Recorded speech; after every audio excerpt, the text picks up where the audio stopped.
Hello there guys, this video is going to be about Phoenix energy or magic, depending on how you like to really embrace these sorts of videos. I'm going to discuss the Phoenix from mythos and its importance to us as modern day practitioners, no matter which path we walk. It's got a heavy symbolism and sort of symbolic tradition across culture and has a real primal memory even that seems to be deeply imprinted into the human psyche. And I decided to do this sort of further video for a couple of reasons. One is the chant, which is already up, and the chant was sort of a reaction to energies that have been surrounding me at the moment. And even more so than this, it was triggered by a quote this morning, the quote being Octavia E. Buttle, "In order to rise from its own ashes, a phoenix first must burn." And it really resonated with me this morning, and I shared it this morning, and it's been coming for a little while, the Phoenix stuff. I actually first made a note about a week and a half ago, and then I kind of not forgot about the Phoenix energies, but we weren't quite there yet. We weren't quite burning yet. So today it's really started to crackle on, I guess, and I really wanted to further the video. The chant on its own is something personal, and I thought what we could do to add to that is give a little bit more sort of academic style information and discuss the imagery on the two cards in front of us and talk about Phoenix as an energy to be incorporated into one's witchy or spiritual path, question mark. How do people feel about it? Particularly with it being an animal from, bird from mythology rather than sort of from the nature that we can see and grasp around us. Okay, so some of the symbolic meanings of the phoenix, and there are many, are as follows: the theme of life, time, magic, clarity, rebirth, renewal, longevity, creativity, protection, immortality, resurrection, re-emergence, and transformation. There are all some pretty amazing spiritual concepts attached to the phoenix, and this may well explain why it not only has this longevity in mythos, but it has this longevity within the human psyche. Even today we can pull examples of the phoenix being present in modern day culture. The most obvious reference for modern day audiences is Harry Potter. It's even present there, and it's present in all sorts of books and mythologies. Hang on, I'm just actually going to grab a book that I'm reading right now which has phoenixes in. 1 second.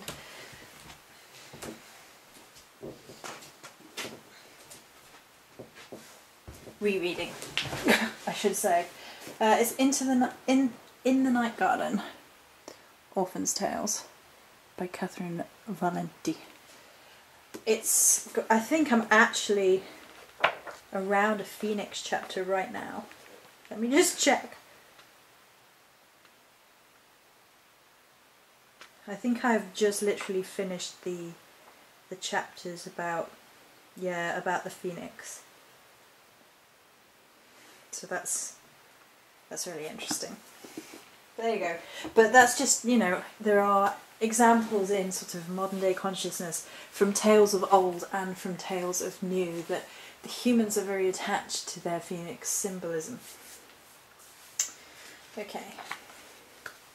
According to the Greek historian Herodotus, I'm pretty sure it's Herodotus, 484 BC, the phoenix was a mythical bird from Ethiopia. It was spectacularly large, beautiful, and adorned with mind-blowing plumage. The historian also reported that the phoenix made a nest from cypress branches.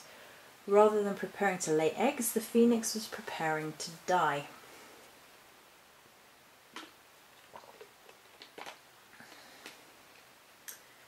The bird then created a great amount of heat, setting itself on fire, and the cypress would then serve as kindling. After 3 days, the phoenix would emerge from its own ashes, reborn and released from the sentence of death, able to live on forever. This information, by the way, comes from What's Your Sign, which has some fantastic information about power animals and totem animals. Herodotus may have borrowed some of his impressions about the meaning of the phoenix from the Greek poet Hesiod, 700 BC, who proclaims the phoenix as a brilliant bird who could outlive a generation of ravens. That's about 90,000 years in Hesiod time. In Rome, the phoenix was a symbol of the perpetual continuation of the Roman Empire, and the bird was featured on Roman coins as a reminder of the indomitable strength of the empire. So much for that, but the coins and the phoenix live on anyway. Because of its ability to die and come back to life, the meaning of the phoenix has a foundation of resurrection. To wit, the phoenix was a symbol of Christ in the Middle Ages, specifically his resurrection, having died on the cross and returned from death 3 days later, just like the legend of the phoenix. In Egypt, the meaning of the phoenix is connected with the sun and the Nile. Their version of the phoenix was a Bennu, which was part heron, part falcon. The Bennu was said to control the cycle of the sun each day.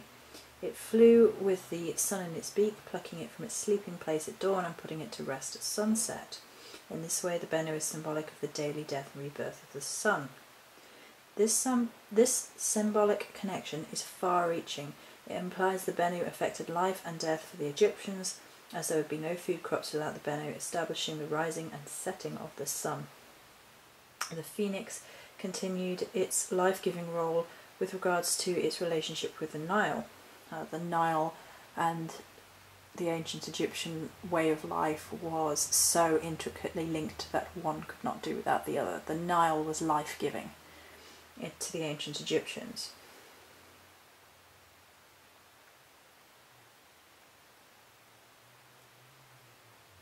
In addition to the Nile, the art of alchemy also runs through the land of Egypt. This I found really fascinating. Ancient Egyptians, alchemists, employed the Bennu in their rituals concerning life, death, and renewal. In their texts, the phoenix is connected with powerful correspondences, including direction south. Southern symbolism, and hence phoenix symbolism, deals with purity, renewal, strength, health, and the present moment in time in alchemy. Element, fire, a symbol of transformation, purification, life, creation, creativity, and consumption. Celestial being, the sun. The sun's connection to the phoenix in alchemy is akin to the cycles of time and life. It is also symbolic of clarity, illumination, immortality, and expression.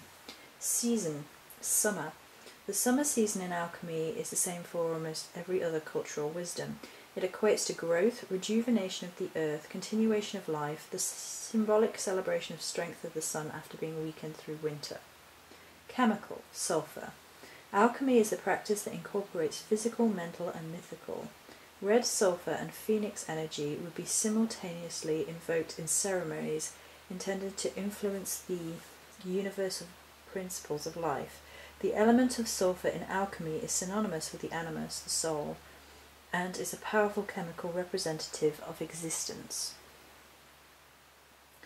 In Chinese wisdom, the phoenix is commonly seen in twos, male and female. Two phoenixes come together to represent yin and yang, symbolic of themes of balance, duality, and polarity. The female meaning of the phoenix deals with yin energy. Yin phoenix is passive, intuitive, associated with the moon and winter. Conversely, the yang male phoenix is iconic of assertion, action, sun, and summer. As a whole, a dynamic phoenix dew is an emblem of divine immortal partnership. In fact, a display such as illustration or embroidery of two phoenixes were commonly extended as a wedding gift, said to be auspicious and ensure a happy marriage. Okay, and then we have in front of us two examples of phoenix imagery within two of my tarot decks. Typically I have three that I really use, and this has continued to be the theme. So this is from the Mary L, and this is from the Shadowscapes.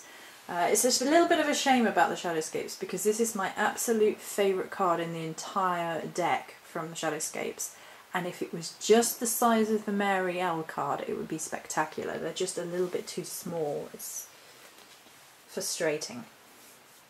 But the different creators of the deck have actually placed the Phoenix in their deck in two different positions and two different symbolic representations of how they feel about Phoenix energy. So for the Shadowscapes it's in the position of death, and if you've watched any of my sort of tarot-y videos, I'm completely enamoured with death cards. It's a bit weird. It's a little bit morbid, but the death card tends to be one of the first cards I ever look at when examining a deck. And if I don't get on with the death card in a deck, I know that I'm not going to get on with the deck itself. And for the Shadowscapes, this concept was so unique in a way, because it was colourful.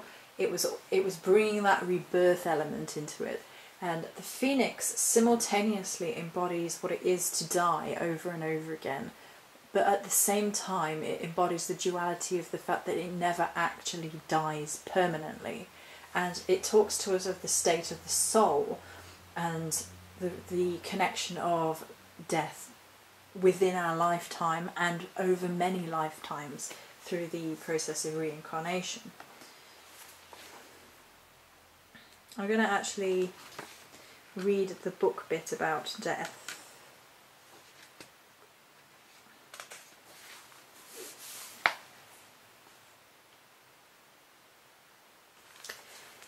It is said that the swan is mute its entire life. Upon the threshold of death, however, it sings one achingly beautiful song that steals the breath from its chest, and then it expires on that ultimate sigh. It is the most heartbreakingly wrenching song of ending. But the song of the phoenix, the song of the swan cannot compare. When the phoenix sees death beckoning, she lifts her voice in a tragic song of pain, of rendering, of sorrow, and yet cannot mask the most intense joy. For she knows that as the flames lick at her heart, the heart is quickening the egg in which her successor sleeps. The death flame is its life spark. I love that. The death flame is its life spark. One is intricately linked to the other, and thus she was tied to her predecessor, and she hers to the beginning of time. She sits in the deathbed upon her nest and submits to the inevitable hand of fate. As the fire burns searing hot and white, she spreads her wings and breathes her final song.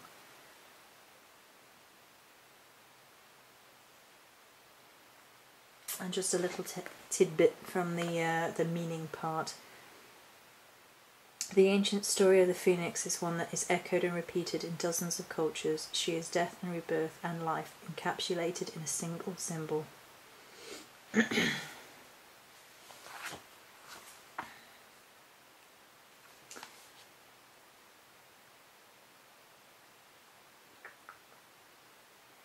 Interestingly enough, the author associates the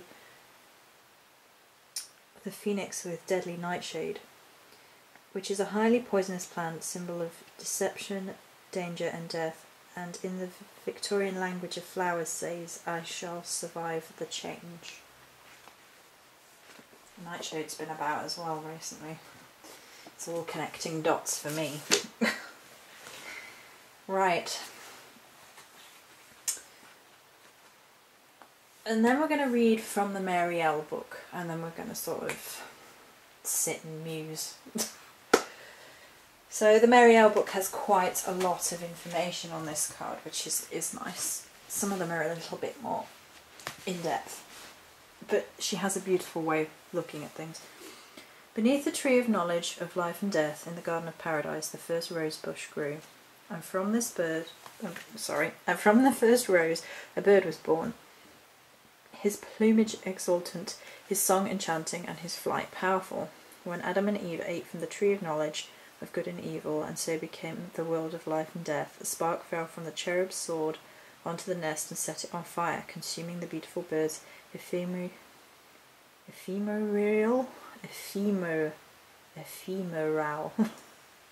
My brain isn't working today, apparently. Ephemeral body with flame until he was ash. When the embers and bits of bones that were the corpse of the bird cooled, life began to congeal again within the aromatic sepulchre, and an apple appeared. Inside was a handsome worm who, in the shade, grew into the likeness of an eagle chick, then a fledgling, and finally into the noble visage of an adult eagle. Then he was adorned with fiery feathers of crimson and violet, just as he was at and brought radiantly to fulfillment. The flesh of the phoenix is born again, wholly renewed, free of sin, his own beloved son and his own dear father. When the phoenix is old, grey-feathered, and burdened with years, he again gathers a nest of spice and fragrant flowers on the top of the tallest tree and awaits his destiny. The heat of the sun kindles the pyre and engulfs house and bird in flame. Then, in the dust, he is born again, young, clean, and full of grace. He rises from the ash. The card Judgment lies beyond the sun and the moon. It is beyond the judgment of good and evil, life and death. Here all symbols come together: tree of life, caducus, kundalini, Merkaba, Hecalot, spine, zodiac, tarot, the three pillars of black and white and reconciliation merge, and the wings of the great eagle unfold. The eagle, symbol of God's power on earth, lightning, sun, son of God, is our full potential realized, completed, mixed, merged, and reborn. And in this spirit, the eagle is the phoenix, I was doing so well with all my pronunciations and everything, and then living trips me up. It's the incense. The incense, go over that way instead of getting in my throat while I'm trying to talk. Living immortally beyond the life and death of the ephemeral body, which is irregularly shed like a skin. There is a similar narrative in the story of Enoch. He was the seventh son from Adam, the great-grandfather of Noah, and has the distinction of being one of the very few people to be taken up into heaven without dying. Enoch walked with God, and then he was no more, because God took him away. Enoch was the greatest scribe in the land, and when he was taken up into heaven, he was invited to sit in the presence of the countenance of God. No mortal man can look upon the countenance of God without being incinerated by his visage, as the sun incinerates the nest of the phoenix. So Enoch lay prostrate, face on the ground, until he was pulled up and transformed into the greatest of all angels, Metatron, the lesser YHVH, the angel of the throne, the scribe of heavens, the power of God to create the word. Like perhaps his brothers Hermes and Thoth, Enoch and Metatron are scribes, perhaps our greatest gift as humankind, and perhaps the form of our greatest exaltation will take, as the recording of history makes the record of knowledge fluid, ancient and immortal. It does not die with us, but we pass it on to our children and their children, a new evolution, a new consciousness in a way. I have often wondered what would be the religion of birds, they who build the beautiful and intricate nests. Surely the desire and knowledge of nest building comes up through their consciousness, not only as their art, but as if it were religion. Would it be a great golden castles? Would they be great architects? And we build with words. In our religion, the universe was shaped with words. Words define and shape, draw meaning and order from the black chaos. Words are our genesis, and they are our destiny. Enoch, Hermes, and Thoth are all symbols of the potential of mankind, the purpose of our existence perhaps, the soul and spirit of man. Metatron is that soul, like the eagle but in heaven, able to withstand the countenance of God. Metatron is made of a spiritual flame like the beautiful phoenix, ever burning, ever creating, his fuel the creative words of God, his fuel never-ending creation. Metatron is the angel at the countenance of the throne. He sits in Keva, a symbol of words that cannot limit God, where before him the true God cannot be defined, for every attempt to do so would limit God to be less than he is. We begin as a worm, a crustacean rising from the black water. We come into the moonlight divided. We creep, rising on our bellies as serpents in the sky, two golden, black and white, winding around the golden staff in the centre, the staff of radiance of the sun, golden castle of the bird architects, which the pyramid is symbolic. We wind up the staff, the stairway to heaven, and then at the top of the two serpents and towers merge. The scales of serpent and the scales of judgment and justice fall from your eyes as you move beyond good and evil, life and death, judgment, discernment, and you see everything as it is, infinite. And you become the great eagle, you become the great phoenix, beyond life and death.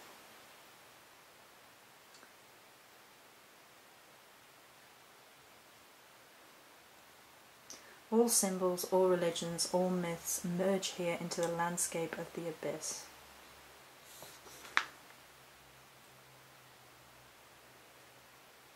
The 20th letter of the Hebrew alphabet is Resh.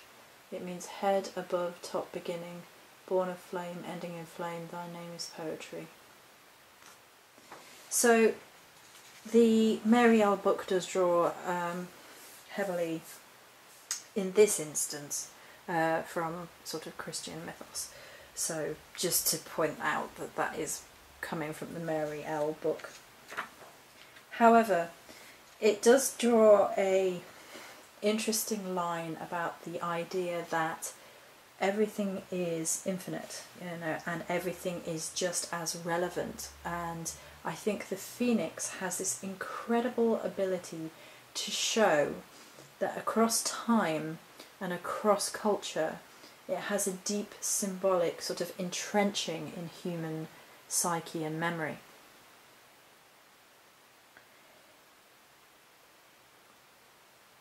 It's interesting how the immortality of such a creature has become confirmed within our own dialogue, within our own myths, within our stories, even in our modern stories.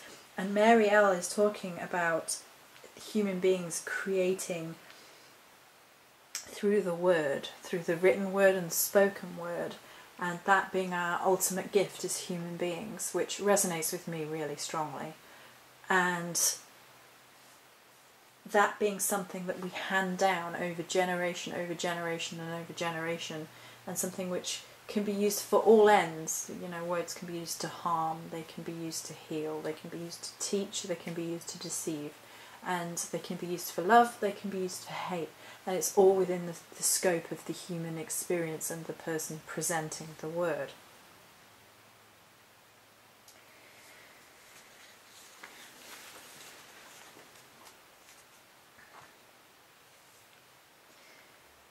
And she comes to this conclusion because of the immortality of language. And it's not that language doesn't shift over time. Certain parts of language and word and things die over time, but then they are reborn. And it's like words that were in circulation 100 years ago are not in circulation now. And words, some of which are terrible, that are in circulation now won't be in circulation in 100 years from now. So there is this process of shape-shifting, which is definitely associated with immortality, and it is associated with the phoenix, which has a very physical, fiery sense of personal transformation. It kind of has this sense of hope about it as well, this incredible embracing in the idea that death is not as finite as some would have it to be, and reincarnation and the process of personal evolution until one is as evolved as one can be makes a lot of sense to me personally. It really does draw parallels with sort of the modern practitioners' inclination perhaps towards reincarnation, that we are born and born again, and each life we're a little bit different, each life we're learning a little bit more, or different lessons and things of that nature. It kind of really does address the human sort of fear of death as well. And it's interesting how such a symbol of rebirth, of death not being finite in the end, has stuck with human consciousness in all walks of life. It's not just in spiritual forums that you find this incredible symbol of transformation and rebirth. It's always interesting to me as well to see the number 3 being associated with symbols of life, death and rebirth, such as the phoenix. It sort of ties strongly into how I feel about it, because it is the triad, you know, the Celtic cycles of life, death and rebirth are very interconnected in the power of 3, and that tends to get watered down a little bit into all sorts of spiritual paths, that 3 has this very strong spiritual connection which sometimes isn't investigated fully but is still present. It doesn't go away, and that's very much like the phoenix energy, the phoenix mythos, that we likely all know what the phoenix is and what the ultimate defining trait of the phoenix is. We may or may not have heard of them building nests of cypress. Cypress, by the way, is closely linked with sort of overcoming personal trauma, particularly the loss of a loved one through death. And that seems to be where that tie comes from to its metaphysical meaning for cypress being associated with the phoenix.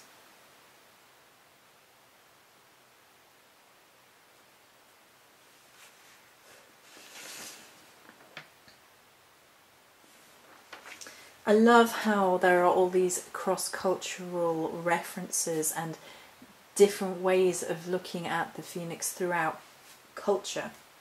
The one that was really interesting to me was actually the Egyptian, for a couple of reasons. I really enjoyed their particular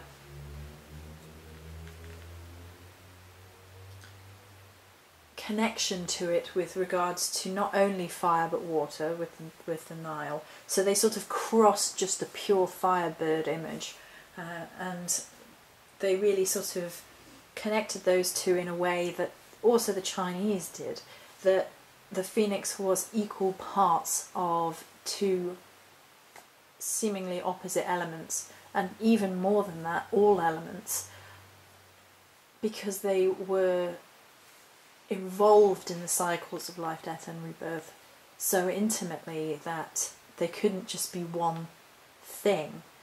They couldn't be boxed in one way, if you like. They couldn't be just fire. And you can, you know, make arguments for all elements being present. But what really, really sparked me and really got me interested and intrigued about the initial sort of information was the alchemy. The art of alchemy, which combines rituals concerning life, death and rebirth.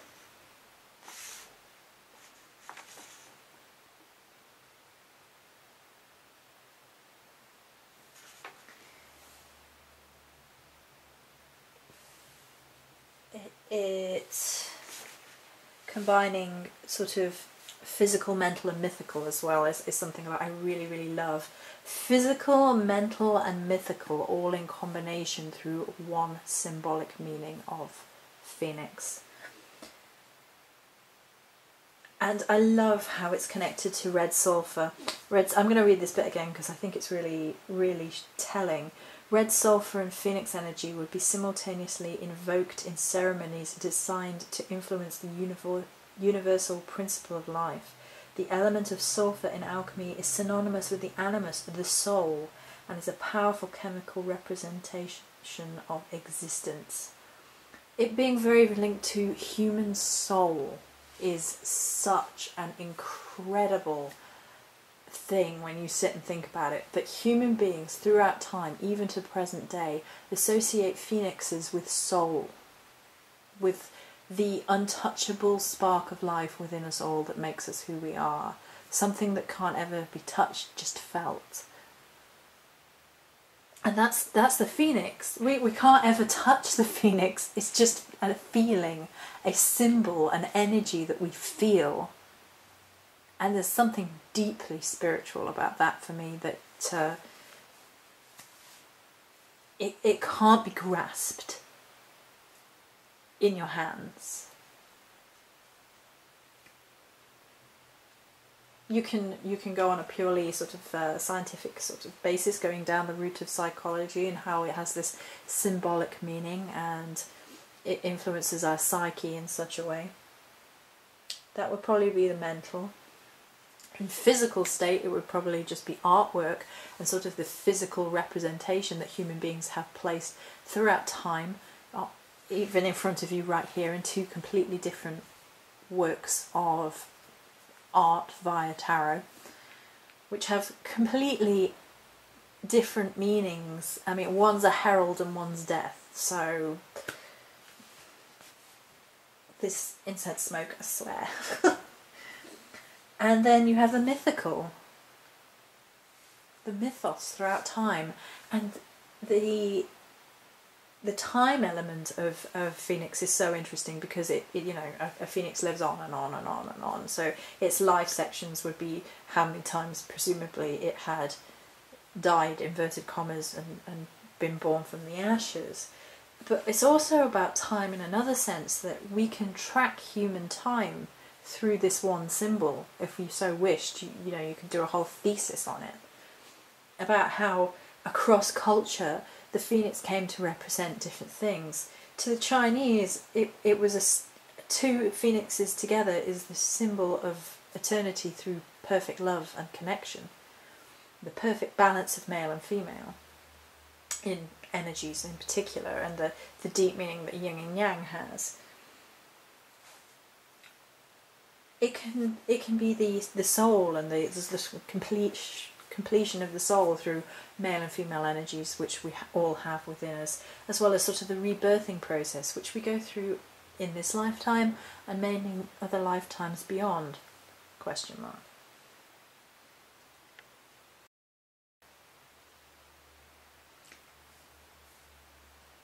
We can use the energies of the phoenix in many ways as practitioners. We can draw strength from it. And this is why I did the chant first, because I think there was an energy around right now where there are quite a few people that need that strength, that fire, that belief in renewal and rebirth and personal transformation.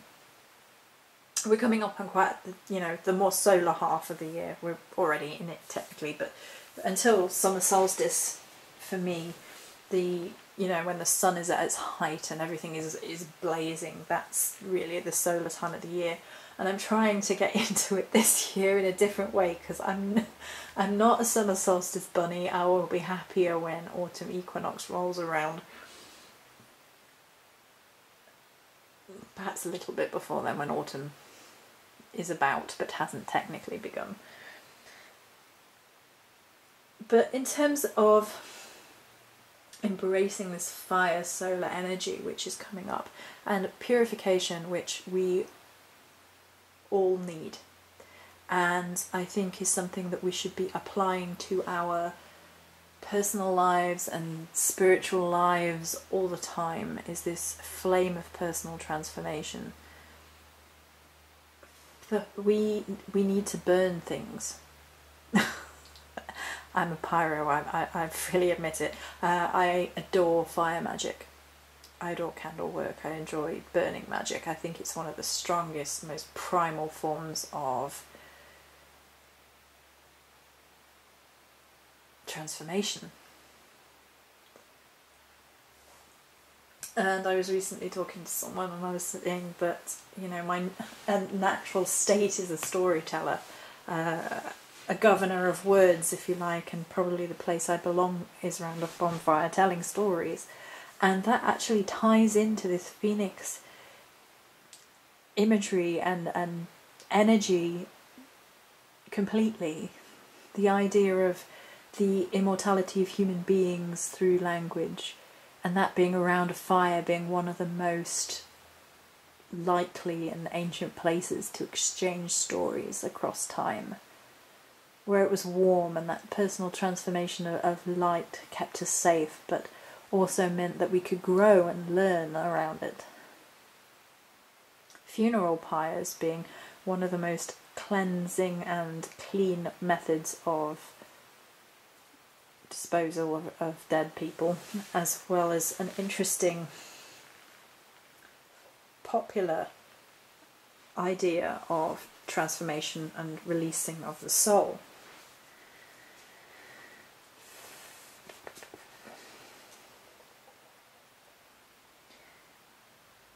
For me, I don't have a particular problem with embracing the symbolism of mythical beings. Some people will, because it's basically not literal.